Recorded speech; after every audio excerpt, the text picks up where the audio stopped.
Hello everyone, welcome to e-portal of Apex Academy Roorkee. I am Vipul Saini, faculty from Department of Civil Engineering. So today in this video lecture, we are going to study about the particle size analysis of the soil so that it is easy to classify the soil into the different parts as well as it is easy to grade the soil into the different categories. Okay, so our topic is particle size analysis. Let's start from the heading. Heading is particle size analysis. Okay, तो देखो जो हमारा particle size analysis है इसका मतलब है कि हम जो हमारे पास सॉइल है हम सॉइल को ग्रेड करेंगे। मीन ग्रेड करने का मतलब है हम सॉइल को डिफरेंट कैटेगरी में क्लासीफाई करेंगे ताकि जब भी हम सॉइल की स्टडी करें तो हमें ये पता हो कि ये जो सॉइल है इसका टाइप क्या है, ये क्या सैंड है या सिल्ट है या क्ले है। ठीक है, अगर हमें ये पता होगा कि ये सैंड है तो हम जो हमारे पास सैंड की प्रॉपर्टीज़ होगी हम उसके बेसिस पर फिर अपने सॉइल को एनालाइज करेंगे। ठीक है, तो ये पता होने से पहले हमें ये पता होना चाहिए कि जो हमारा सॉइल है वो किस कैटेगरी में आता है। मींस अगर वो क्ले है तो फिर हम फर्दर जब स्टडी करेंगे तो वो on the basis of clay करेंगे। ठीक है, तो स्टार्ट करते हैं पार्टिकल साइज एनालिसिस। ओके, तो जो हमारे पास सबसे पहली टेबल है वो टेबल है on the basis of particle size कि पार्टिकल के साइज पर जो हमारा सॉइल है उसको हम किस नाम से कैटेगरीफाई करते हैं। ठीक है, तो देखते हैं जो हमारे पास टेबल है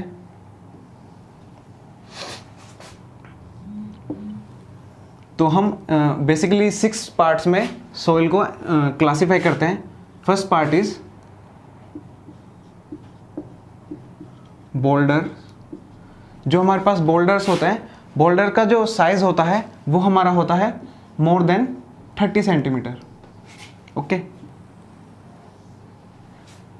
जो सेकंड है वो है कोबल। इसका जो हमारा साइज है वो होता है 30 सेंटीमीटर से 8 सेंटीमीटर तक। Third is gravel. ग्रेवल का साइज जो हमारा होता है वो होता है between 8 centimetre to 4.75 centimetre. Okay, after gravel there is sand. Sand के बाद सिल्ट और जो हमारा लास्ट है वो है क्ले। ओके, जो सैंड को हम क्लासिफाई करते हैं उसकी रेंज हमारी है 4.75 से 75 माइक्रोन। सिल्ट की रेंज है 75 माइक्रोन से 2 माइक्रोन। और जो हमारा क्ले है, जो क्ले पार्टिकल्स होते हैं वो होते हैं लेस देन 2 माइक्रोन। ओके, तो देखो ये जो टेबल है इस टेबल में मैंने जो यूनिट यूज़ करी है वो डिफरेंट यूज़ करी है। सेंटीमीटर, ओके, माइक्रोन, तो ये सब सेंटीमीटर में है और ये भी सेंटीमीटर में है 4.75। उसके बाद माइक्रोन में, क्योंकि जो हमारे पार्टिकल के साइज हैं वो माइक्रोन साइज के हैं इसलिए माइक्रोन यूज़ किया है। ठीक है, तो देखो ये जो हमारे नीचे के दो हैं सिल्ट और क्ले, इसको हम बोलते हैं fine soil. Fine soil particle. ठीक है, और ये जो हमारा है ग्रेवल और सैंड, इसको हम बोलते हैं कोर्स सॉइल।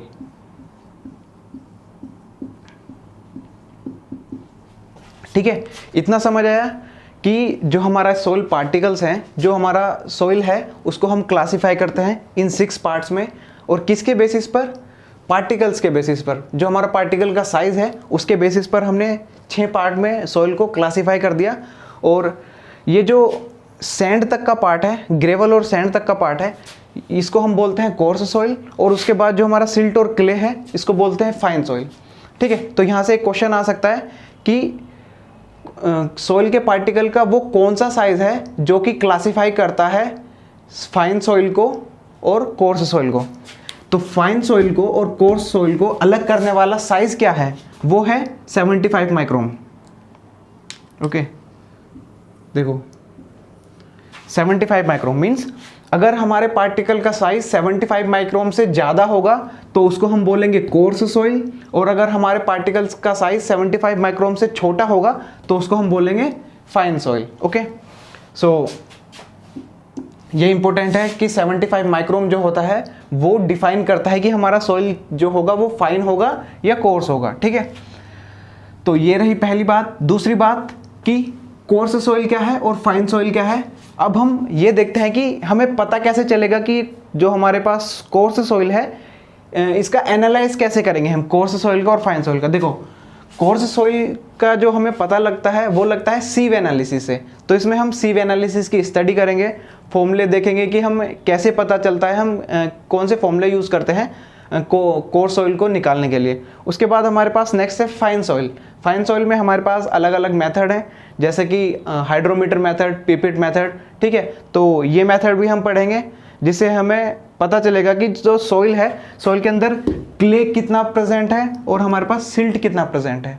ठीक है, तो देखते हैं, पहले देखते हैं इनका क्लासिफिकेशन कोर्स सॉइल और फाइन सॉइल में। ओके, तो देखो जो हमारा कोर्स सॉइल है, बता चुका कि जो कोर्स सॉइल है उसको हम कैसे एनालाइज करते हैं। उसको हम एनालाइज करते हैं by the help of method sieve analysis. Okay, देखो पार्टिकल साइज एनालिसिस है, इसके अंदर ये दो पार्ट में डिवाइड है। Okay, first part is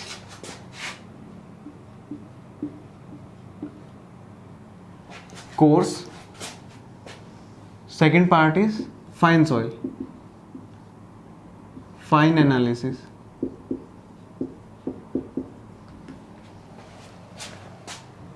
course analysis. ठीक है, तो जो हमारा कोर्स एनालिसिस है, इस एनालिसिस को हम करते हैं किसके थ्रू? इसको हम करते हैं with the help of sieve analysis. ठीक है, तो जो हम सीव एनालिसिस करेंगे वो भी हमारी दो टाइप की होती है। एक हमारी होती है कोर्स सीव,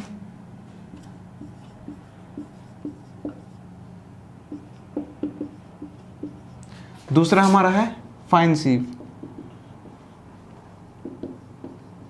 ठीक है, देखो ये हमारा जो है ये है कोर्स एनालिसिस और फाइन एनालिसिस। या हम इसको बोल सकते हैं कोर्स एनालिसिस हम कैसे करते हैं? With the help of sieve analysis.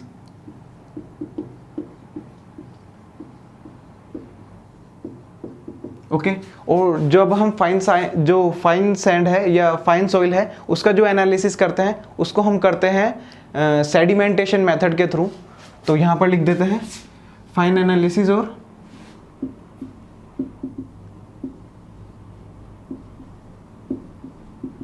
Sedimentation analysis. ठीक है, बेसिकली जो हमारा सेडिमेंटेशन एनालिसिस है इसमें हम दो मेथड पढ़ेंगे। एक हमारा होगा हाइड्रोमीटर मेथड और जो दूसरा होगा वो हमारा होगा पिपेट मेथड। तो इसमें जो हम प्रिंसिपल यूज़ करते हैं वो हमारा होता है प्रिंसिपल ऑफ स्टोक्स लॉ, जो कि हम आगे पढ़ेंगे। तो अभी बात करते हैं कि जो हमारा है सीव एनालिसिस। सीव एनालिसिस में दो टाइप के सीव एनालिसिस हम करते हैं। पहला हमारा है कोर्स सीव, दूसरा हमारा है फाइन सीव। ठीक है, तो जो हमारा फाइन सीव है, फाइन सीव को भी हम दो पार्ट्स में डिवाइड करते हैं। Fine sieve is also divided into the two categories. पहला जो हमारा है वो है ड्राई फाइन सीव, और जो सेकंड हमारा है वो हमारा है वेट फाइन सीव। ठीक है, देखो ड्राई मीन्स जब भी हम सीव एनालिसिस करेंगे तो जो हमारा सॉइल सैंपल जिस भी स्टेज में होगा उसी स्टेज में हम अपने सॉइल सैंपल को यूज़ करेंगे। वेट फाइन सीव में मीन्स जो भी हमारे पास सॉइल सैंपल होगा पहले हम उसको वेट करेंगे, उसके बाद हम सीव एनालिसिस परफॉर्म करेंगे। ठीक है, ये क्यों करते हैं? ये हम इसलिए करते हैं कि जो भी हमारे पास सॉइल सैंपल है उसके अंदर अगर हमारा जो क्ले कंटेंट है वो बहुत ज़्यादा है तो हम वेट सीव एनालिसिस करते हैं। क्यों करते हैं इसको? व्हेन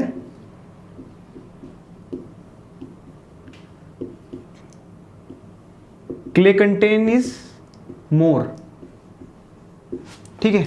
इसको कब करते हैं, इसको करते हैं व्हेन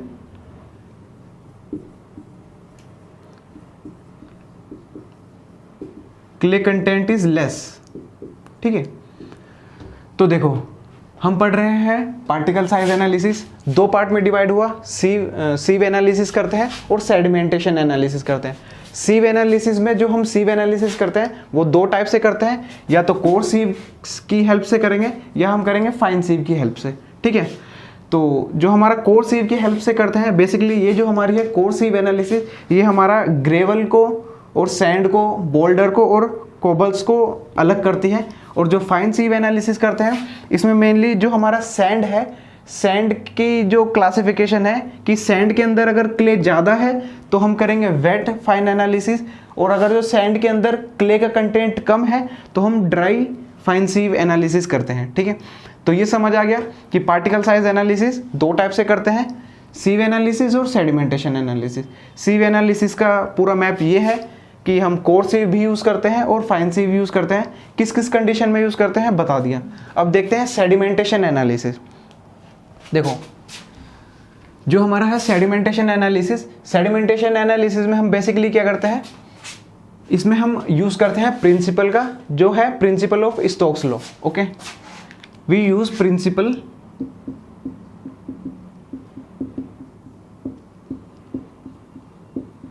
स्टोक्स लॉ। ठीक है, और जो हमारा सेडिमेंटेशन एनालिसिस है इसको हम करते हैं दो मेथड से, एक हमारा है हाइड्रोमीटर मेथड और दूसरा हमारा है पिपेट मेथड। ठीक है,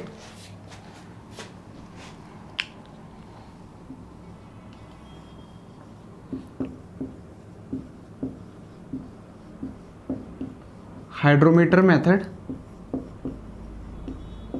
एंड सेकंड इज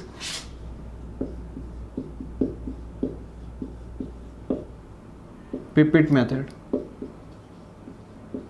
ठीक है, तो यहां तक जो था, यहां तक हमने पढ़ा कि जो हमारा पार्टिकल साइज एनालिसिस है उसको हम कैसे परफॉर्म करते हैं। ठीक है, हमने एक मैप देख लिया कि हम कैसे क्लासिफाई करेंगे, अगर हमारे पास कोर्स सॉइल है तो हम कैसे क्लासिफाई करेंगे, और अगर हमारे पास फाइन सॉइल है तो हम कैसे क्लासिफाई करेंगे। और कोर्स और फाइन सॉइल का पता कैसे चलेगा, उसका जो पार्टिकल्स है उसका साइज से हमें पता चलेगा कि ये जो हमारे पास सॉइल है ये कोर्स कैटेगरी में है या फाइन कैटेगरी में है।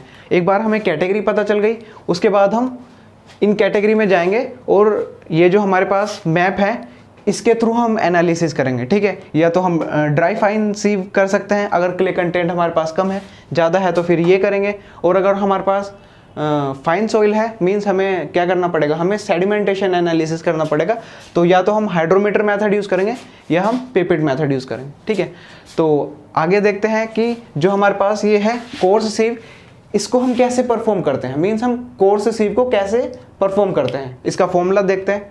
ठीक है, तो अब हम मूव करते हैं कि जो अगला हमारा टॉपिक है कि जो हमारे सीव एनालिसिस करते हैं हम कोर्स पार्टिकल्स का, वो कैसे करते हैं। मींस उसमें हम देखेंगे कि मेथड क्या है और फॉर्मूला क्या है, और उससे हम निकालने क्या क्या वाले हैं, उसके बाद हम कैसे सॉइल का क्लासिफिकेशन करते हैं ये देखेंगे। ठीक है, तो हमारे पास जो टेस्ट है वो है कोर्स सीव एनालिसिस।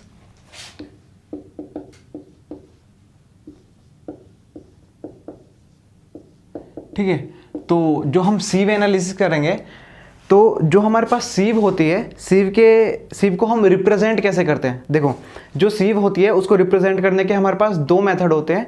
एक हमारा होता है कि जो हमारा जो डायमीटर है स्क्वायर्स का वो कितना है, उसके बेसिस पर हम सीव को एनालाइज करते हैं। और जो सेकंड मेथड है जिससे हम सीव को रिप्रेजेंट करते हैं वो है कि सीव का नंबर, मींस हमारे पास जितनी भी सीव्स होती हैं हर सीव पर एक नंबर होता है, उस नंबर के अकॉर्डिंग हम उसको अरेंज करते हैं, देन हम इस मेथड को यूज़ करते हैं।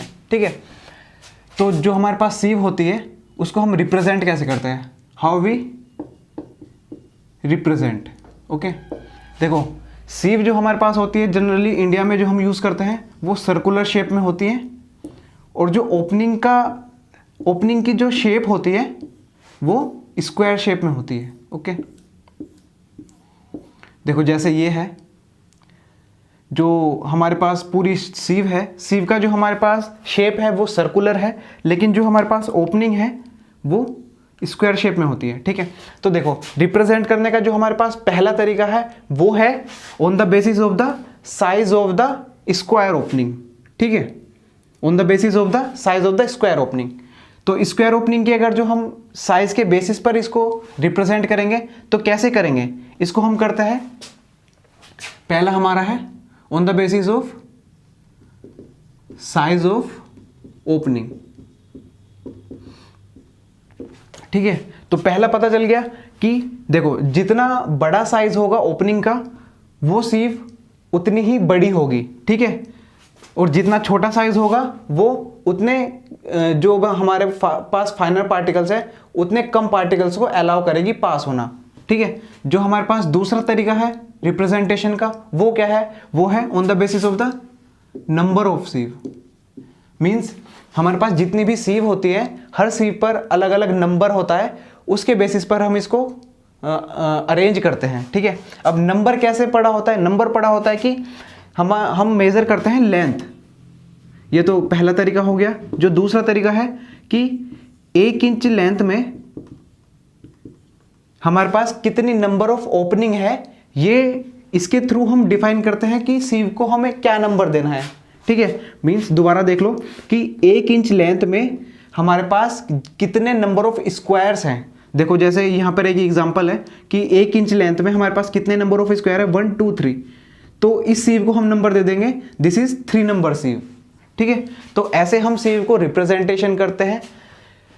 पहला तरीका हमारा है साइज ऑफ ओपनिंग, कि जो हमारे पास स्क्वायर है इसका ओपनिंग साइज कितना है उसके बेसिस पर हम सीव को डिफाइन करते हैं। दूसरा हमारा है on the basis of the number, means हर सीव का एक स्पेसिफिक नंबर होता है और वो नंबर हम कैसे डिनोट करते हैं, वो नंबर हम बताते हैं कि फॉर एग्जांपल कि 1 इंच अगर हम लेंथ लें किसी भी सीव के अंदर तो उस लेंथ में कितने नंबर ऑफ स्क्वायर ओपन है, कितने नंबर ऑफ स्क्वायर्स प्रेजेंट हैं, इसके बेसिस पर हम डिफाइन करते हैं किसी भी सीव का नंबर, ठीक है। अब देखते हैं कि जो हम सीव को अरेंज करते हैं, अरेंज कैसे करते हैं। देखो ये थंब रूल है कि जब भी हम सीव एनालिसिस करेंगे तो जो सीव का अरेंजमेंट होगा वो हमेशा डिसेंडिंग ऑर्डर में होगा। जैसे एग्जांपल है कि दिस इज 80 mm सीव, उसके बाद 20 mm sieve, then after we use 10 mm sieve, then 4.75 mm sieve, then 75 micron sieve, okay. तो ये क्या है, ये सीव का अरेंजमेंट है, कैसे, डिसेंडिंग ऑर्डर में। मींस जो भी सीव जिसमें स्क्वायर की ओपनिंग ज़्यादा है, मींस स्क्वायर की ओपनिंग बड़ी है, उसको हम ऊपर रखेंगे। उसके बाद जो स्क्वायर की ओपनिंग डिक्रीज होती रहती है उसको हम इसके डिसेंडिंग ऑर्डर में लगाते हैं, ठीक है। तो एक थंब रूल है कि हम सीव को अरेंज कैसे करेंगे, we will arrange the sieve always in the descending orders, okay. तो ये हो गया। अब ये जो हमारे पास टेस्ट है सीव एनालिसिस, इसको हम कैसे परफॉर्म करते हैं। देखो पहला पॉइंट है कि इसको हम परफॉर्म करते हैं 10 मिनट तक, means time taken by this test is 10 minute. 10 minute तक हम सीव को शेक करेंगे। जो शेक करने का तरीका है या तो हम मैनुअली शेक कर सकते हैं या हमारे पास जो शेकिंग मशीन्स होती है उसकी हेल्प से हम शेक कर सकते हैं, ठीक है। तो सबसे पहले हम क्या करेंगे, हमने कोई भी सॉइल सैंपल लिया, उस सॉइल सैंपल को हम जो हमारे पास सबसे ऊपर वाली सीव होगी उसमें रखेंगे। उसके बाद ये जो पूरा अरेंजमेंट रखेंगे जो कि हमें बताएगा कि किस सीव पर कितना जो हमारा सॉइल है वो रिटेन हुआ, ठीक है। मान लो कुछ परसेंटेज सॉइल की यहाँ पर रिटेन हुई, कुछ यहाँ पर रिटेन हुई, ऐसे ही जो जितनी भी हमारे पास सीव होगी हर सीव पर कुछ ना कुछ परसेंटेज सॉइल की रिटेन होंगी और उसके बेसिस पर हम फिर आगे फर्दर स्टडी करेंगे, फर्दर एनालिसिस करेंगे, ठीक है। तो पहली बात जो मैंने बताई, पहली बात यह है कि जो हम सीव का अरेंजमेंट करते हैं वो हमेशा डिसेंडिंग ऑर्डर में करते हैं। दूसरी बात करते कैसे हैं, इसको हम 10 मिनट तक शेक करते हैं, either with the help of machines which is known as shaking machines और बाय मैनुअली, ठीक है। तो अब देखते हैं कि निकालते कैसे हैं, मीन्स फॉर्मूला क्या है, और हम स्टेप में देखेंगे कि हम फर्स्ट स्टेप में हम क्या निकालेंगे, उसके बाद कैसे निकालेंगे, और ये जो हम चीज फाइंड आउट करने वाले हैं ये एक दूसरे से कैसे लिंक्ड है, ठीक है। तो देखो हम निकालते क्या है,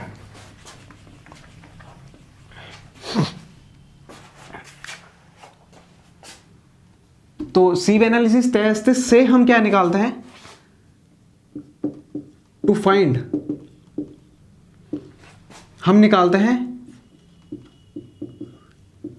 wait retained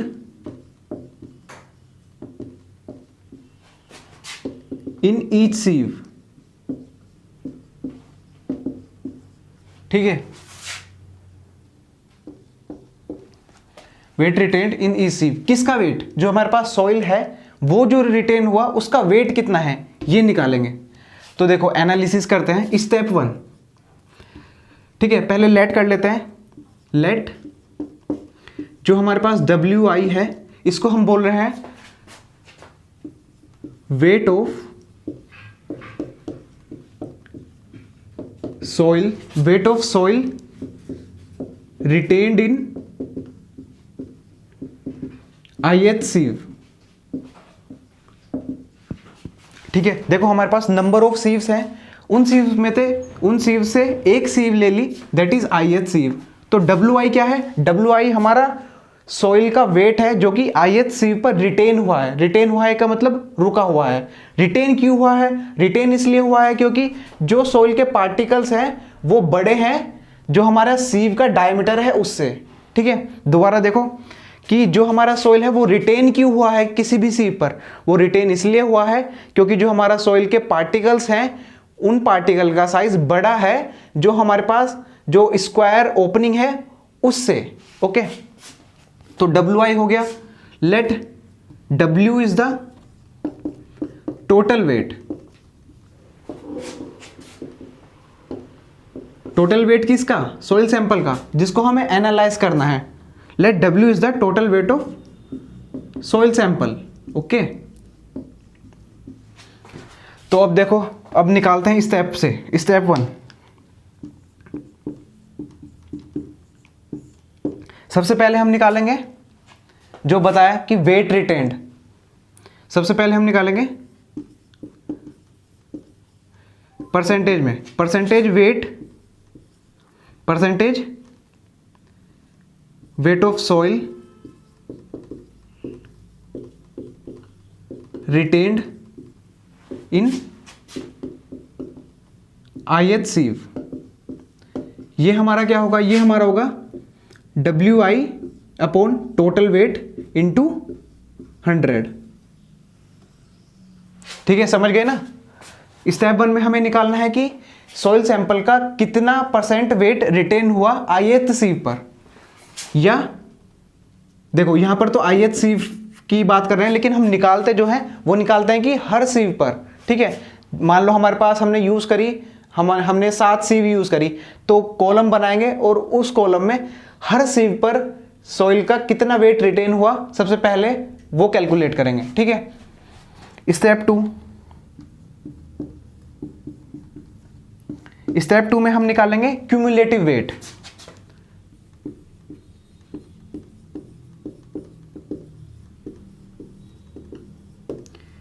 cumulative weight soil retain in the ith sieve. Cumulative weight कैसे निकालते हैं, समेशन करके, summation I is equal to 1 to n, this is from WI divided by total weight into 100। ठीक है, तो स्टेप 1 में हम निकालेंगे percentage weight of soil retain in the ith sieve. Step 2 में हम निकालेंगे cumulative weight retain in the ith sieve. और जो हमारे पास स्टेप 3 होगा, उस स्टेप 3 में हम निकालेंगे परसेंटेज फाइनर। ठीक है, परसेंटेज फाइनर कैसे निकालेंगे, परसेंटेज फाइनर निकालने से पहले हमें निकालनी पड़ेगी क्यूमुलेटिव परसेंटेज फाइनर, और उसके बाद फाइनली जो रिजल्ट आएगा वो आएगा परसेंटेज फाइनर का। परसेंटेज फाइनर कैसे निकालेंगे, देखो आपने निकाला रिटेन्ड वेट कि कितना उस पर रुक गया, किसी भी सीव पर कितना सॉइल के पार्टिकल्स रुके हुए हैं, that is the retained soil weight. Finer means कितने सॉइल के पार्टिकल उस जो हमारे पास डायमीटर है सीव का उससे ज़्यादा फाइन है। ज़्यादा फाइन है का मतलब अगर फाइन है तो उससे पास हो गए। तो हमें निकालना है स्टेप 3 में परसेंटेज फाइनर। और जैसे ही हम परसेंटेज फाइनर निकाल लेंगे, परसेंटेज फाइनर निकालने के बाद हम क्या निकालेंगे, परसेंटेज फाइनर निकालने के बाद हम निकालेंगे हमारे पास 3 टर्म है D10, D30 and D60। Percentage फाइनर और ये जो हमारे पैरामीटर्स है D10, D30, D60, इनमें रिलेशन है। एक ग्राफिक हम एक डायग्राम प्लॉट करेंगे ग्राफिकल फॉर्म में, उससे हमारे पास ये वैल्यू आ जाएंगी with the help of percentage फाइनर। और ये निकालने के बाद D10, D30 और D60 निकालने के बाद हम निकालते हैं CU एंड CC। CU का मतलब होता है हमारा कोफिशिएंट ऑफ यूनिफॉर्मिटी और CC का मतलब होता है कोफिशिएंट ऑफ कर्वेचर। ठीक है, अब ये क्यों निकाल रहे हैं? ये इसलिए निकाल रहे हैं क्योंकि ये ही बताएंगे कि जो हमारा सॉइल है वो किस कैटेगरी का है। वो सॉइल हमारा वेल ग्रेडेड है या पुअरली ग्रेडेड है या यूनिफॉर्मली ग्रेडेड है या ग्रेवल है, सैंड है। मींस जो सॉइल की प्रॉपर क्लासिफिकेशन है वो हम ये जो हमारे पास 2 कोफिशिएंट है इनके बेसिस पर करेंगे। तो ये निकालने जरूरी हैं। ये कैसे निकलेंगे? With the help of D10, D30, D60। ये कैसे निकलेगा? ये निकलेगा with the help of percentage finer. Percentage finer कैसे निकलेगा? With the help of cumulative weight. ये कैसे निकलेगा? क्यूमुलेटिव वेट कब पता चलेगा? ये हमें तब पता चलेगा जब हमें परसेंटेज वेट पता चलेगा, वेट रिटेन्ड पता चलेगा, उसके बाद ही हम क्यूमुलेटिव वेट निकाल पाएंगे। ठीक है, और परसेंटेज वेट कैसे पता चलेगा? जब हम सीव एनालिसिस परफॉर्म करेंगे। ठीक है, तो सारी चीजें आपस में लिंक्ड हैं।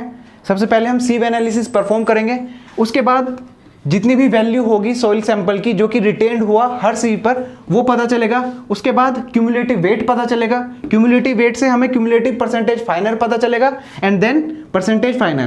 परसेंटेज फाइनर के बाद हमें 3 पैरामीटर पता चलेंगे जिसको हम बोलते हैं D10, D30, D60।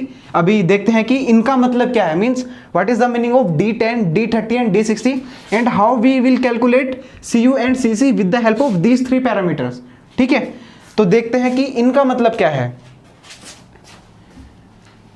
क्योंकि ये जो सीव एनालिसिस की पूरी कहानी है ये हम किस लिए परफॉर्म कर रहे हैं? ये हम परफॉर्म कर रहे हैं ताकि हमें ये टर्म निकाल सके CU और CC, क्योंकि जो हमारा क्लासिफिकेशन है सॉइल का वो प्योरली बेस है इन कोफिशिएंट्स पर। ओके,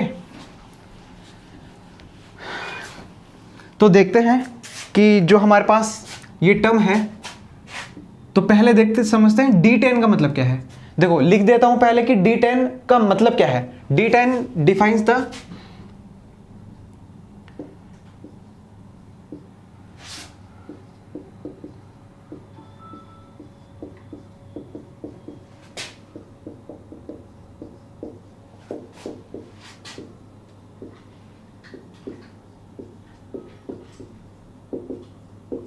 ठीक है, देखो D10 का मतलब है कि जो भी हमारे पास सॉइल सैंपल है उसमें वो परसेंटेज जो कि इस साइज से कम है।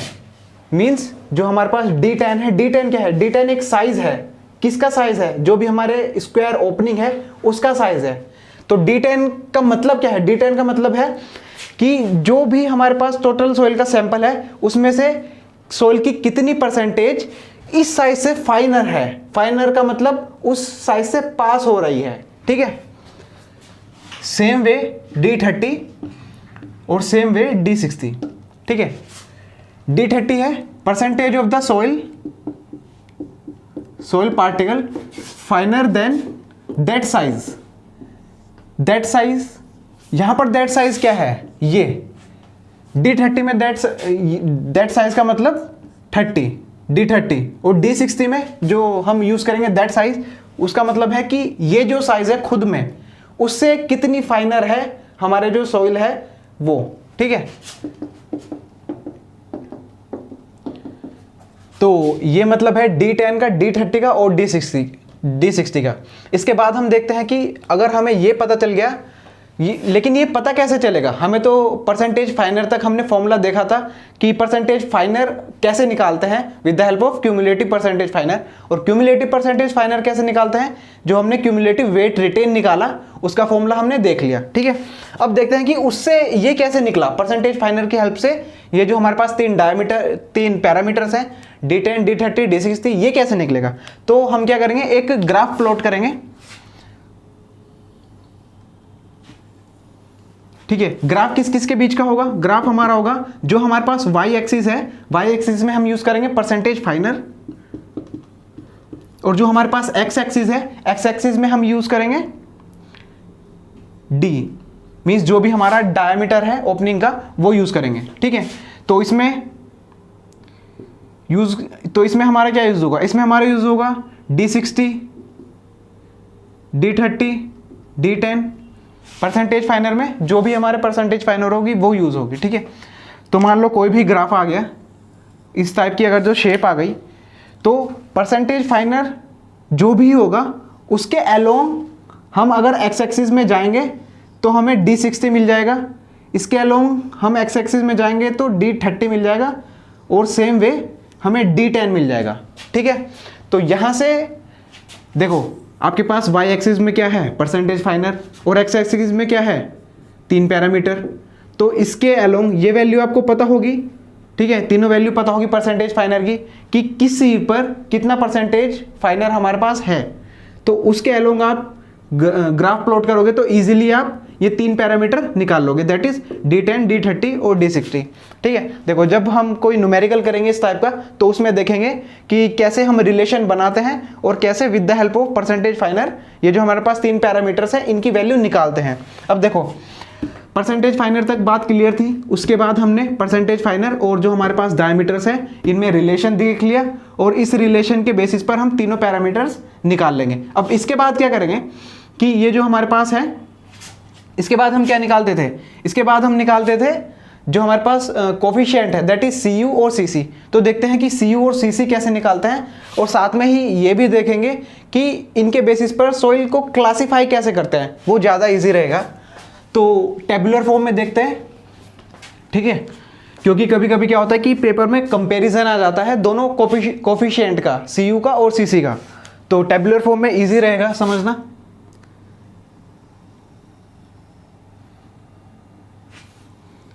ठीक है, तो जो हमारे पास लेफ्ट हैंड साइड है इसमें हम बात करेंगे CU की, ओके, CU, और यहां पर CC। तो पॉइंट्स में ही देखते हैं। पहला पॉइंट क्या है, फर्स्ट पॉइंट इनकी डेफिनेशन कि CU का मतलब क्या है, CC का मतलब क्या है। CU हमारा है coefficient of uniformity, coefficient of uniformity, ठीक है। और जो हमारे पास CC है, CC का मतलब है coefficient of curvature, coefficient of curvature, okay. अब CU और CC का फॉर्मूला क्या है, क्योंकि हमें क्या पता है, हमें लास्ट स्टेप तक क्या पढ़ा था, लास्ट स्टेप तक हमने पढ़ा था कि जो हमारे पास 3 पैरामीटर है D10, D30 और D60, वो हम इजीली एक्सट्रैक्ट कर सकते हैं। अब देखते हैं कि ये जो 2 टर्म है ये कैसे निकालते हैं। तो देखो जो CU हमारा होता है वो होता है D30 bye D60, D60 bye D30, okay, D30 by D60। और CC जो हमारा होता है, CC ये क्या होता है, ये हमारा होता है, ओके, जो हमारा CU होता है वो होता है D60 by D10, D60 by D10। CU हमारा रेशो है किसका, D60 बाई D10 का, और CC हमारा होता है D30 square upon D60 into D10, ठीक है। तो क्लियर है, CU means coefficient of uniformity and CC means coefficient of curvature. Coefficient of uniformity is defined by D60 by D10 and coefficient of curvature is defined by D30 square upon D60 into D10, okay. तो ये सब parameters हमें पता है, जितने भी D की term में पैरामीटर्स हैं, तो उसकी हेल्प से हमें CU और CC दोनों पता चल जाएगा। अब देखते हैं कि CU की कुछ वैल्यू आएगी, तो उस वैल्यू के बेसिस पर हम कैसे अपने सॉइल को डिफाइन करेंगे कि ये वेल ग्रेडेड है या पुअरली ग्रेडेड है या ग्रेवल है, सैंड है, मींस किस कैटेगरी में हमारा सॉइल लाई कर रहा है, ठीक है। तो देखो अगर CU की वैल्यू हमारी 1 आती है तो इसका मतलब है कि जो हमारे पास सॉइल है वो यूनिफॉर्मली ग्रेडेड है, it means the soil is uniformly graded, और this means the soil is poorly graded.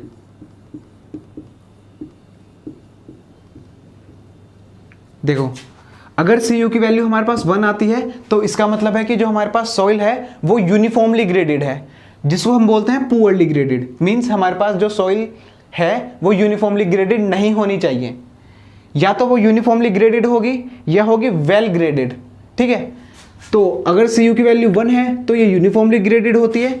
लेकिन हमारे पास 4th पॉइंट में देखते हैं, Cu अगर 1 से ज़्यादा है तो इसको हम बोलते हैं वेल ग्रेडेड सॉइल,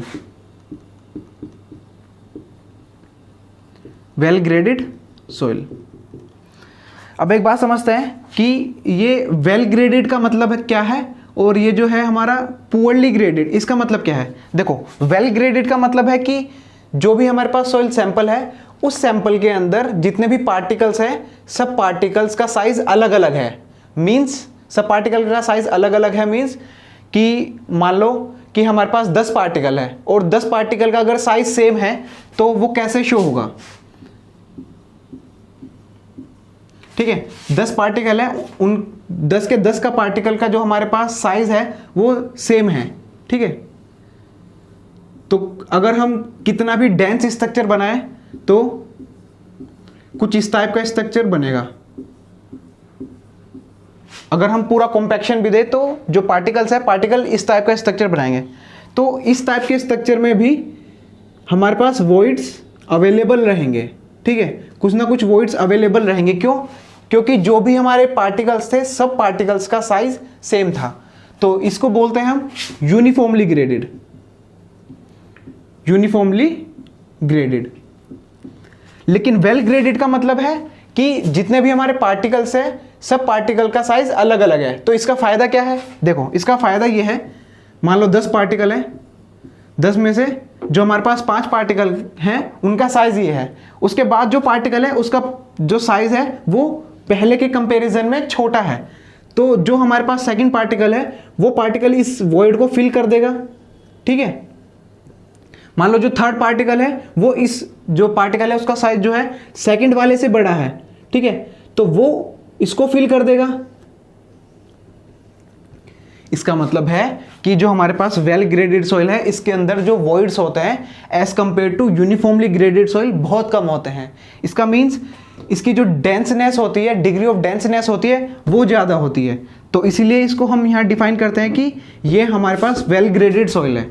ओके, तो यूनिफॉर्मली ग्रेडेड और वेल ग्रेडेड में अंतर पता चल गया ना। यूनिफॉर्मली ग्रेडेड का मीन्स जो भी हमारे यूनिफॉर्म मीन्स, यूनिफॉर्म का मतलब होता है एक जैसा, मीन्स जितने भी हमारे पार्टिकल्स हैं सबका साइज एक जैसा है।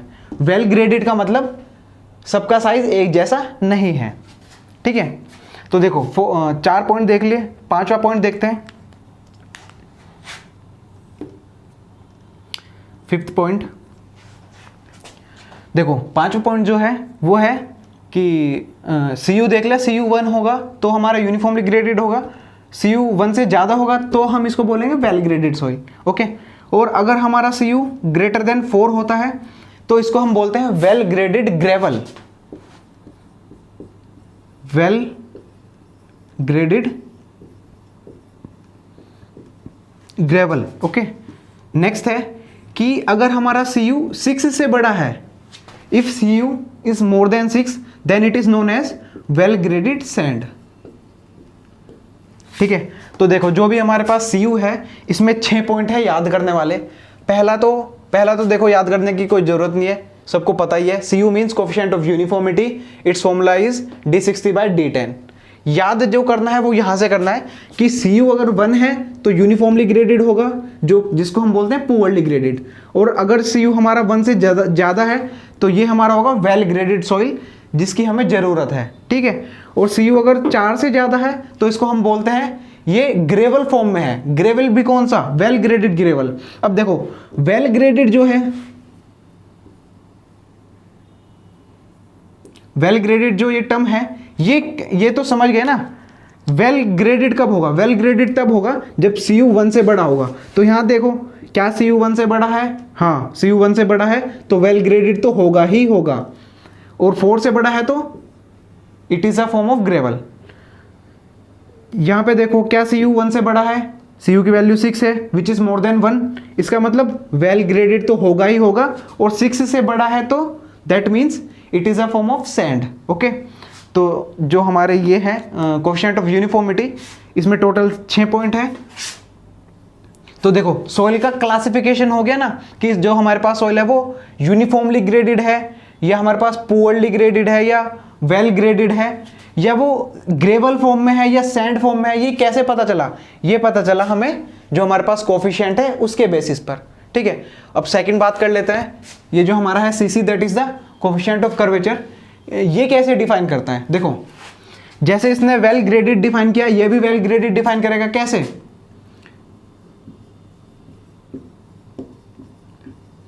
Well graded soil, well graded soil होने की कंडीशन जो है सीसी में वो है if the value of CC lies between 1 and 3। ठीक है, मीन्स देखो आपने सीसी निकाला with the help of these 3 parameters, और उस सीसी की वैल्यू अगर आपकी 1 और 3 के बीच में आती है तो ये आपका वेल ग्रेडेड सॉइल होगा। ठीक है, ये आपका वेल ग्रेडेड सॉइल होगा। और अगर ये वैल्यू नहीं आती तो इसके अलावा कोई भी वैल्यू आएगी तो वो होगा poorly graded soil. Okay, otherwise ये लिख देते हैं, otherwise it is poorly graded. ठीक है, तो ये पता चल गया कि हमारे पास जो Cu है उसका मतलब क्या है, और Cc जो है उसका मतलब क्या है। ठीक है, तो ये हमारा 2 कोएफिशिएंट है जिनके लिए हमने अभी तक जो भी हमने पढ़ा वो इन्हीं के लिए पढ़ा। मीन्स हमने जो भी D निकाले, 3 पैरामीटर निकाले, वो किस लिए निकाले? ताकि हम Cu और Cc का पता कर सके। और ये जो पैरामीटर्स निकाले ये किसकी हेल्प से निकाले? परसेंटेज फाइनर की। और परसेंटेज फाइनर निकालने के लिए हमने क्या किया? हमने किया CV एनालिसिस टेस्ट। अब देख लेते हैं कि जो हम CV एनालिसिस टेस्ट करते हैं उसके बेसिस पर एक ग्राफ है, और उस ग्राफ में जो हमारे पास सॉइल का क्लासिफिकेशन है वो कैसे करते हैं। ठीक है,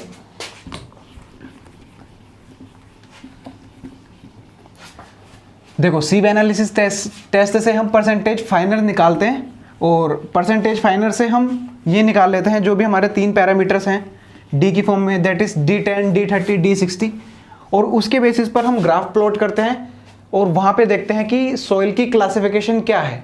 ठीक है,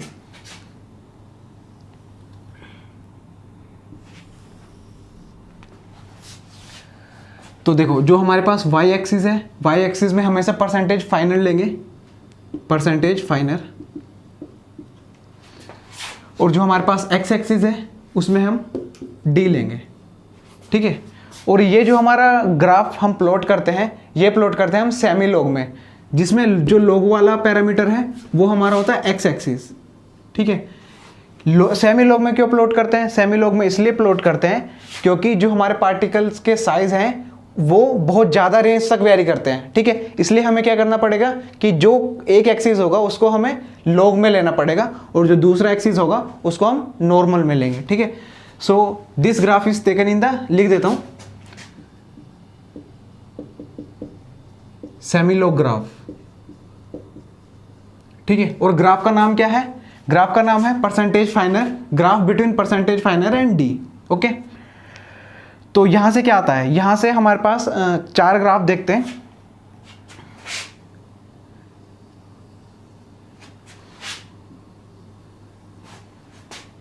A,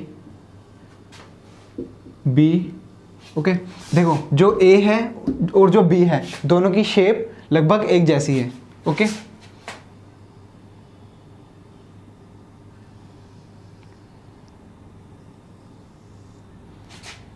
ये जो है ये है C और ये हमारा है D।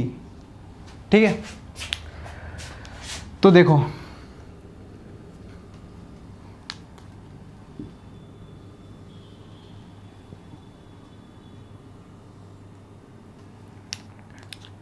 अब देखते हैं कि प्लॉट कर लेते हैं इस पे D60, D30 एंड D10। ठीक है,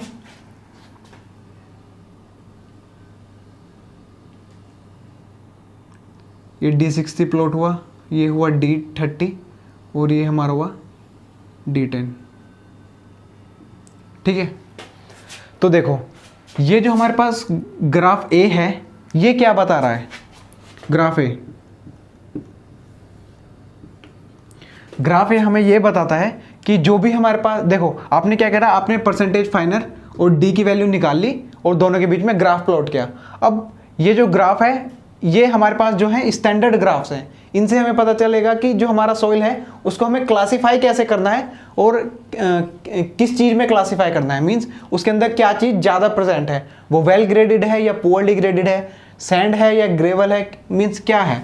ठीक है, तो जो पहला ग्राफ है, पहले ग्राफ से हमें ये पता चलेगा कि जो हमारे पास सॉइल का सैंपल है वो किस फॉर्म में है। देखो इसके अंदर सिर्फ इतने पार्टिकल प्रेजेंट हैं, तो ये हमारा वेल ग्रेडेड है, मींस जो ये साइज है पार्टिकल का, ये साइज इसमें नहीं प्रेजेंट है, इसका मतलब ये वेल ग्रेडेड तो हो नहीं सकता, क्योंकि वेल ग्रेडेड में क्या होता है, वेल ग्रेडेड में होता है कि हर टाइप के पार्टिकल प्रेजेंट होने चाहिए, मींस हर साइज का पार्टिकल उसमें अवेलेबल होना चाहिए। लेकिन इस ग्राफ में है क्या, नहीं है। इस ग्राफ में है क्या, बी में भी नहीं है। तो अंतर क्या है इन ग्राफ में, अंतर सिर्फ इतना है कि ये जो हमारा है ये ग्राफ है ये फाइन सॉइल को बताता है और जो हमारा बी है वो कोर्स सॉइल को बताता है। लेकिन जो हमारा ये वाला ग्राफ है ये हमें बताता है कि हमारा जो सॉइल है वो कोर्स फॉर्म में है, और जो हमारा ग्राफ बी है वो बताता है कि जो हमारे पास सॉइल है वो फाइन फॉर्म में है। लेकिन दोनों के दोनों ही पुअरली ग्रेडेड है या यूनिफॉर्मली ग्रेडेड है। ठीक है, तो देखते हैं कि जो ए है, ए बताएगा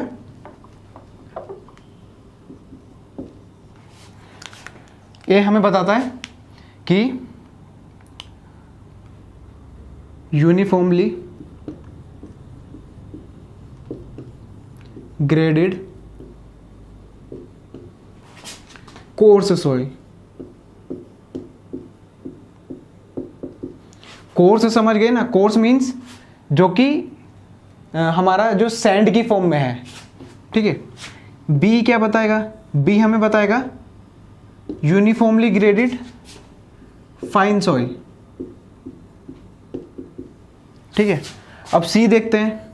देखो जो हमारे पास सी है, सी ग्राफ की जो रेंज है वो सबसे ज़्यादा है, मीन्स यहाँ से स्टार्ट है और यहाँ पर ख़त्म है। तो इसके अंदर ये वाला पार्टिकल भी है जिसका जो साइज़ है वो अप्रोक्सीमेटली D60 मान लो D60 है, और इस टाइप के सॉइल के अंदर वो पार्टिकल भी है जिसका साइज़ ये है, मीन्स ये वो सॉइल है जो कि वेल ग्रेडेड है। वेल ग्रेडेड का मतलब इस सॉइल के अंदर देखो कितने टाइप के पार्टिकल्स हैं जिनका हर पार्टिकल का साइज अलग अलग है। ठीक है, तो इसको हम बोलते हैं वेल ग्रेडेड सॉइल। तो सी का मतलब है वेल ग्रेडेड सॉइल। अब लास्ट बचा डी। डी कहाँ गया, देखो डी ये है। अब डी से क्या पता चल रहा है, डी से पता चल रहा है कि इसके अंदर ये वाले सॉइल प्रेजेंट है जिसका साइज ये है, लेकिन ये प्रेजेंट नहीं है। ठीक है, तो इसका मतलब ये है कि इसको हम बोल सकते हैं gap graded soil.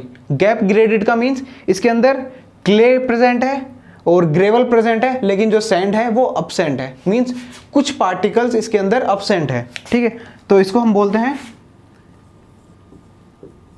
Gap graded soil. Okay, तो देखो इसमें जो याद रखने वाली बात है वो ये है कि जो हम वाई एक्सिस लेते हैं उसमें हम परसेंटेज फाइनल को रिप्रेजेंट करते हैं, और जो हमारे पास एक्स एक्सिस है उसमें हम जो भी हमारे पास पैरामीटर्स हैं डी के उसको रिप्रेजेंट करते हैं। दूसरी बात ये है कि ये जो ग्राफ होता है ये सेमी लोग ग्राफ होता है, और सेमी लोग कौन सा एक्सिस है इसमें, सेमी लोग इसमें है एक्स एक्सिस। ठीक है, उसके बाद देखो ये चारों जो भी है हमारे पास ये स्टैंडर्ड ग्राफ्स हैं जिसके बेसिस पर जो भी हमारे पास एक्चुअल सॉइल होगा उसका क्लासिफिकेशन करते हैं इनके बेसिस पर। तो जो हमारे पास ग्राफ ए है वो क्या है, पुअरली ग्रेडेड है। Poorly graded means uniformly graded. ठीक है, और जो लास्ट ग्राफ है ग्राफ बी वो भी क्या है, वो भी हमारे पास यूनिफॉर्मली ग्रेडेड है। लेकिन इन दोनों में डिफरेंस क्या है, डिफरेंस सिर्फ इतना है कि ये जो हमारे पास है ये कोर्स सॉइल के लिए है और ये जो हमारे पास है ये फाइन सॉइल के लिए है। ठीक है, अब देखो जो भी ये ग्राफ है ए बी सी डी, इनमें सबसे ज़्यादा किस ग्राफ की रेंज है? इनमें सबसे ज़्यादा सी की रेंज है, क्योंकि सी देखो यहाँ से स्टार्ट है और यहाँ पे फिनिश है। तो सी, इसका मतलब क्या है, ये जो सॉइल है इसके अंदर जितने भी हमारे पार्टिकल्स के साइज हैं सब प्रेजेंट है, ठीक है। तो C means it is known as the well graded soil, ठीक है। और जो हमारे पास लास्ट है डी, देखो पता चल रहा है कि ये जो पार्टिकल का साइज है ये इस ग्राफ से अब्सेंट है, तो इसलिए हम इसको बोल देते हैं gap graded soil. Gap mean समझ गए ना कि कुछ पार्टिकल्स अब्सेंट हैं। मान लो कि हमारे पास क्ले है और ग्रेवल है, लेकिन जो बीच में सिल्ट है या सैंड है वो अब्सेंट है उस सैंपल से, तो उसको हम बोलते हैं गैप ग्रेडेड सॉइल, ठीक है। तो आज के लेक्चर में जो हमने पढ़ा वो था कि जो हमारे पास सॉइल है और सॉइल के जो पार्टिकल का एनालिसिस है वो हम कैसे करते हैं। तो स्टार्टिंग में हमने पढ़ा था कि उसको हम दो तरीके से करते हैं। एक हमारे पास क्या था, एक हमारे पास था सेडिमेंटेशन एनालिसिस और दूसरा हमारा था सीव एनालिसिस। सीव एनालिसिस हम किसके लिए करते हैं? सीव एनालिसिस हम करते हैं कि जो हमारे पास कोर्स सॉइल है और जो हमारे पास फाइन सॉइल है, जैसे कि हमारे पास क्ले हो गया, ठीक है, और सिल्ट हो गया, तो उसके लिए हम करते हैं सेडिमेंटेशन एनालिसिस। तो आज के लेक्चर में हमने क्या पढ़ा? आज के लेक्चर में हमने पढ़ा कि कोर्स सॉइल का हम कैसे क्लासिफिकेशन करते हैं, ठीक है। अब बचा क्या कि जो हमारे पास फाइन सॉइल है उसका कैसे क्लासिफिकेशन करेंगे। तो कोर्स सॉइल के क्लासिफिकेशन में हमने मेथड्स देखे थे कि हम वेट कोर्स करते थे और ड्राई कोर्स करते थे। तो ये जो हमने आज पूरा पढ़ा, ये हमने पढ़ा कि जो हमारे पास कोर्स सॉइल है उसका कैसे क्लासिफिकेशन करें, ठीक है। तो इसमें जो इंपॉर्टेंट पार्ट है वो है जो हमने दो पैरामीटर्स पढ़े, दैट इज CU CC और उनके फॉर्मूले, क्योंकि एग्जाम में डायरेक्टली क्वेश्चन आता है कि calculate the coefficient of curvature of this soil sample, calculate the coefficient of uniformity, ठीक है। और आपको जो तीन पैरामीटर्स है D10, D30, D60, इनकी वैल्यू गिवन रहती है, ठीक है। तो सबसे इजी न्यूमेरिकल है इस टॉपिक से। तो बचा जो हमारे पास है वो है कि जो सेडिमेंटेशन एनालिसिस है जो कि हम फाइन सॉइल के लिए करते हैं, वो कैसे करें। तो उसके करने के भी दो मेथड है, एक हमारे पास है हाइड्रोमीटर मेथड और दूसरा हमारे पास है पिपेट मेथड, ठीक है। तो नेक्स्ट लेक्चर में हम उन दोनों मेथड को ही पढ़ेंगे डिटेल्स में, क्योंकि वहाँ से भी क्वेश्चन आने के चांस रहते हैं, ठीक है। तो आज के लेक्चर में बस इतना ही। अगर आपको लेक्चर पसंद आया तो लाइक कीजिए, ज़्यादा से ज़्यादा शेयर कीजिए, और अगर आप चैनल पर नए हैं तो आप हमारे चैनल को सब्सक्राइब कीजिए। Thank you.